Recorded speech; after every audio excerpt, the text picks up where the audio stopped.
Hallo meine Lieben und herzlich willkommen zurück auf meinem Kanal. Heute erfülle ich euch einen Wunsch, den viele von euch schon lange hatten. Ich bringe euch eine Serie, ich versuche euch eine Serie zu bringen mit Learn How to Fly, wo ihr von den ersten Froschhüpfern bis zu Loops und Rollen alles Mögliche von mir lernt. Ich werde euch Tipps geben, euch die Figuren vorfliegen, soweit ich kann.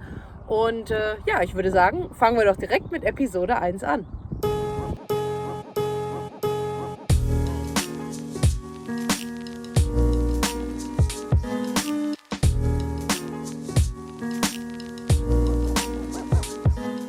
Ich bin jetzt hier draußen auf meinem etwas windigen Flugfeld. Ihr seht das an meinen Haaren.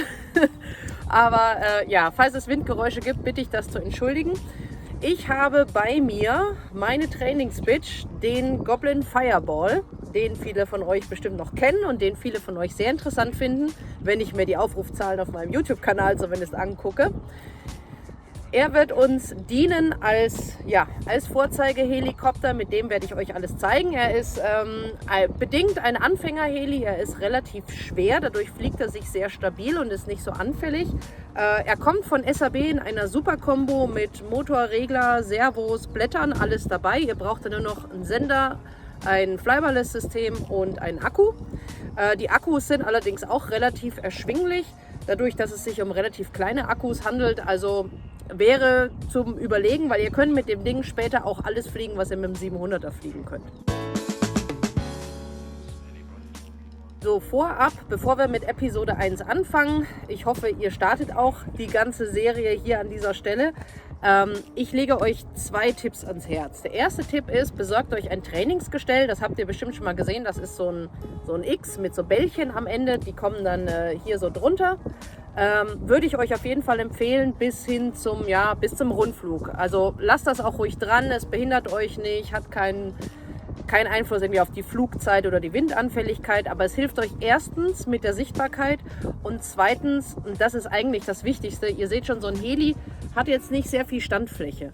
Das heißt, wenn ihr versucht, den irgendwie abzusetzen und ihr seid dann ein bisschen am Schweben und ihr kippelt und ihr setzt vielleicht so ab, ihr seht schon, dann ist der Rotorkreis schon in der Erde, die Blätter sind kaputt und vielleicht auch noch ein bisschen mehr und das wollen wir eigentlich nicht, also besorgt euch so ein Trainingsgestell. Mein zweiter Tipp ist, besorgt euch einen Simulator, der euch liegt, der euch zusagt, den ihr im Idealfall relativ einfach mit eurem Sender verbinden könnt. Einen Simulator werdet ihr eure gesamte Heli-Karriere lang brauchen. Auch bei mir ist es genauso. Ich übe auch alles, bevor ich es draußen fliege, übe ich am Simulator. Und sucht euch da bitte was Anständiges. Da gibt es Tausende auf dem Markt.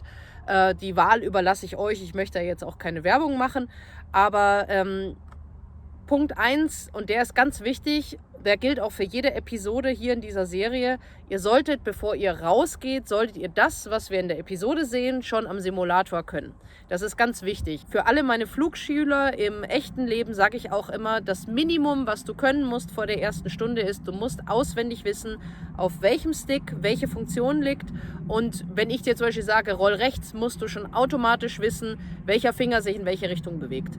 Vorher macht es keinen Sinn. Wenn ihr vorher nachdenken müsst, wie ihr welchen Finger bewegen müsst, dann kann ich euch schon garantieren, ihr crasht. Deswegen Simulator, ganz wichtig. Schaut, dass ihr am Simulator schon halbwegs schweben könnt, dass ihr ungefähr ein Gefühl dafür habt, dass ihr den Heli nicht jedes Mal crasht. Und wenn ihr da halbwegs schweben könnt, dann machen wir die erste Episode draußen auf dem Feld. So, worum geht es jetzt in unserer ersten Episode? Jetzt geht es um die Froschhüpfer, die sogenannten Froschhüpfer. So, ihr könnt euch schon vorstellen, worum es geht. Es geht darum, ihr hebt kurz ab, tariert das Ding irgendwie aus, setzt ihn wieder auf. Hebt kurz ab, tariert kurz auf, setzt ihn wieder ab. Das hat den Grund, dass ihr euch ja auch erstmal an den Heli gewöhnen müsst. Wenn ihr am Simulator übt, dann sind die Helis, ja, je nach Simulator oder je nachdem, welches Setup ihr dann nehmt, was ihr da rumschraubt, sind die Helis teilweise schon okay eingestellt. Sie werden sich aber immer anders fliegen als euer echter Heli.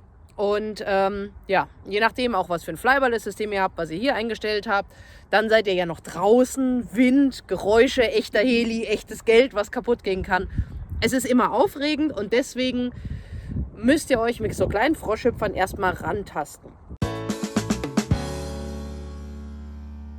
So, einen wichtigen Punkt, bevor wir jetzt tatsächlich gleich abheben, möchte ich noch loswerden. Viele Leute sehe ich immer wieder den Fehler machen, weil sie Angst haben, oh, der Helikopter, wenn ich ihn jetzt hochlaufen lasse, nicht, dass der jetzt schon wegfliegt. Und dann nehmen sie den Pitchknüppel immer ganz nach unten. So, wenn ihr jetzt ein 3D-Setup drin habt, ich empfehle es euch auch schon von Beginn an. Das heißt, das hier ist solche minus 10 Grad Pitch, 0 und plus 10, also in der Mitte habt ihr 0. Und ihr startet jetzt so. Und ihr startet auf einem flachen Untergrund, der nicht Gras ist. Was passiert dann? Der Heli läuft an. Am Anfang habt ihr immer eine Unwucht in den Blättern. Die müssen sich ja auch erstmal ausrichten, ne, mit der Fliehkraft. Dann ist da ein Haufen Kraft drauf. Und das hier sagt eigentlich nur, presse den Hubschrauber wie bescheuert in den Boden. Was wird dann passieren, wenn ihr einen flachen Untergrund habt? Am besten so Beton oder irgendwas, das ja zum Üben toll ist. Aber zum Hochlaufen lassen ist es blöd. Was nämlich dann passieren wird, der Hubschrauber wird anlaufen, der wird versuchen, sich nach unten zu pressen, muss aber noch die Blätter ausrichten und dann passiert Folgendes. Ja, und dann ist er meistens auch schon kaputt. Dementsprechend empfehle ich immer, und ich mache es auch selbst so, wenn ihr startet, stellt den Knüppel auf die Mitte oder ganz leicht runter. Mitte, da hebt der Helikopter noch nicht ab. Wenn ihr das anständig eingestellt habt und ihr habt hier 0 Grad Pitch, dann hebt er auch hier nicht ab. Der wird irgendwo hier abheben. Da sind ungefähr plus 4 Grad, das ist der Schwebepitch.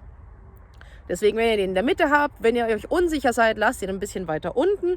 Und wenn der Hubschrauber dann hochgelaufen ist, wenn ihr hört, die Drehzahl geht nicht mehr höher, dann schieben wir den Knüppel ganz langsam nach oben. Und dann werdet ihr merken, dann fängt er an so ein bisschen zu tanzen. Dann wird der leicht. Wenn ihr merkt, dass der Heli langsam leicht wird, also ihr befindet euch schon irgendwo hier, so ein bisschen Mitte oder ein bisschen drüber, dann könnt ihr ganz vorsichtig ein bisschen das Heck hin und her bewegen, wirklich nur ein kleines bisschen, nicht den hier. Das hier wird gar nicht angefasst. Und dann könnt ihr das Heck ein bisschen ausrichten und dann gebt ihr dem einen kleinen Schubser nach oben, dann wird er auch abheben. Ich bin nicht so der Fan davon, auch wenn ich weiß, man ist gerne vorsichtig, ich bin nicht so der Fan davon, ganz langsam noch ein bisschen und ja, wird irgendwann schon gehen. Was euch nämlich dann passiert, ist, dass der Hubschrauber, der hebt ja nicht richtig ab. Der macht ja dann nicht so und dann fliegt er, sondern der ist ja dann so. Und das Problem ist dann zum Beispiel auch, wenn ihr dann irgendwie in der Nähe von Gras seid oder wie ich hier auf meinem Feld mit ein paar Steinchen oder ein paar Kerben, dann könnt ihr nämlich bei der Stelle dann so, doch nicht. Und ratzfatz habt ihr hinten die Heckfinne irgendwo im Boden drin und dann kippt der um oder ihr schrappt euch die Heckblätter ab. Das sind alles Sachen, die wollen wir nicht. Deswegen gebt euch einen Ruck und gebt auch dem Heli einen Ruck und gebt ein bisschen Pitch und dann wird er schon hochgehen. So, dann, worauf müsst ihr denn jetzt natürlich dann achten? Ich fliege euch das Ganze jetzt vor. Ich werde mit Absicht ein bisschen rumhüpfen und rumschweben, so wie das halt dann normalerweise aussieht. Euer Ziel ist eigentlich, ihr hebt ab, tariert ein bisschen, setzt ihn ab. Wichtig dabei ist, ihr lasst immer das Heck zu euch. Immer so. Nicht so, nicht so. Auch wenn das Ding irgendwie mit der Zeit dann wegfliegt. Ihr seht schon, der Heli, ich bewege das Heck eigentlich nicht. Aber es sieht jetzt schon so aus, als hätte er sich gedreht. Und auch wenn ihr sagt, ja, kann ich alles. Ja. Ich kenne das schon. Hört auf mich. Wenn ihr merkt, mit dem Heck, es ist nicht mehr ganz zu euch gerichtet, setzt ihn ab, geht hin, stellt ihn wieder richtig hin und dann fliegt ihr wieder hoch. Nehmt euch das bisschen Zeit, diese, 10 Sekunden, die es dauert, macht das, weil es ist wirklich wichtig, weil euer Hirn kommt ganz schnell durcheinander, wenn es den Heli von irgendwie einer anderen Ansicht sieht. Das werdet ihr in den späteren Lektionen auch noch feststellen, wenn es dann ums Nasenschweben geht und sowas oder ums Seitenschweben. Das Hirn ist manchmal ein bisschen komisch. Deswegen hört auf mich, lasst das Heck immer zu euch, weil dann nämlich die ganzen Steuerfunktionen auch genau so funktionieren, wie ihr sie auf eurer Funke seht. Und weil wir Vorbilder sind und uns das angewöhnen wollen, machen wir wie immer unsere Vorflugkontrolle. Das heißt, wir gucken, ob der Heli mechanisch in einem guten Zustand ist, alle Teile leichtgängig laufen, ob euer Akku vollgeladen ist, ob eure Servos nicht stehen bleiben, komisch zucken oder irgendwas anderes machen, ob eure Gyrowirkrichtungen stimmen. Dann guckt ihr im Sender nach, ob ihr die Autorotation eingeschaltet habt, Failsafe programmiert ist und ob ihr das richtige Modell ausgewählt habt. Das sind wichtige Sachen, die solltet ihr immer überprüfen und dann gilt wie immer, zuerst den Sender einschalten, das Modell auswählen, Autorotation reinmachen dann den Helikopter mit dem Akku verbinden. Und wenn ihr fertig seid, erst den Helikopter abstecken, dann die Funke ausmachen. Niemals andersrum, sonst wird es wirklich gefährlich. Ich sage es euch nur, das ist die ganze Vorflugkontrolle. Gewöhnt sie euch an, verhaltet euch wie ein Profi und nicht schnell, schnell, schnell. Die 10 Sekunden hat jeder von uns und sie können euch wirklich manche Crashes und auch manche Wunden sparen.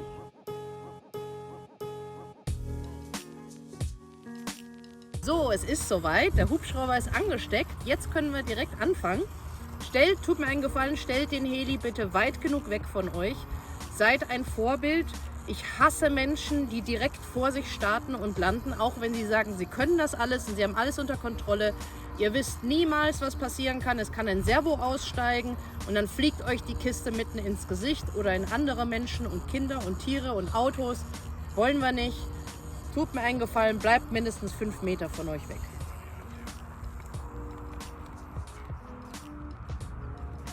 Okay, dann würde ich sagen, ist es jetzt Zeit. Na, ihr denkt dran, Knüppel auf Mitte. Und jetzt fangen wir an mit den ersten Froschhüpfern.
Und hat alles funktioniert? Na, das hoffe ich doch.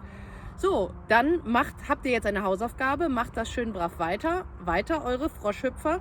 Das Ziel ist es, dass ihr diese 3 Sekunden mit kurz hoch, austarieren, schweben, wieder runter, dass ihr die immer weiter verlängert. Aber das Wichtigste ist vor allen Dingen, dass diese 3 Sekunden, die ihr in der Luft seid, keine "Oh mein Gott, der Heli hat es irgendwie überlebt" Sekunden werden, sondern es sollten schon, ich sage jetzt mal, ohne Ängste sollte das Ganze passieren. Also ihr solltet ein gutes Gefühl dabei haben. Wenn ihr merkt, so von wegen, oh, ich traue mich noch nicht höher oder ich traue mich, das Ding noch nicht länger in der Luft zu halten, ist gar kein Problem. Dazu kommen wir jetzt das nächste Mal. Aber das ist der erste Schritt. Arbeitet daran und dann sehen wir uns in der nächsten Episode wieder. So, ich hoffe, euch hat diese Episode weitergebracht. Ihr habt etwas Neues gelernt und habt jetzt schöne Hausaufgaben, die ihr machen könnt. Wie immer gilt, wenn irgendetwas ist, Fragen, Anregungen, Kommentare, wenn ich vielleicht irgendwas vergessen habe zu erwähnen oder wenn ihr noch spezielle Wünsche habt, dann zögert nicht, das unten in die Kommentare zu schreiben. Ansonsten bleibt mir nur zu sagen, Dankeschön fürs Zuschauen und die Trainingsbitch und ich sagen Tschüss!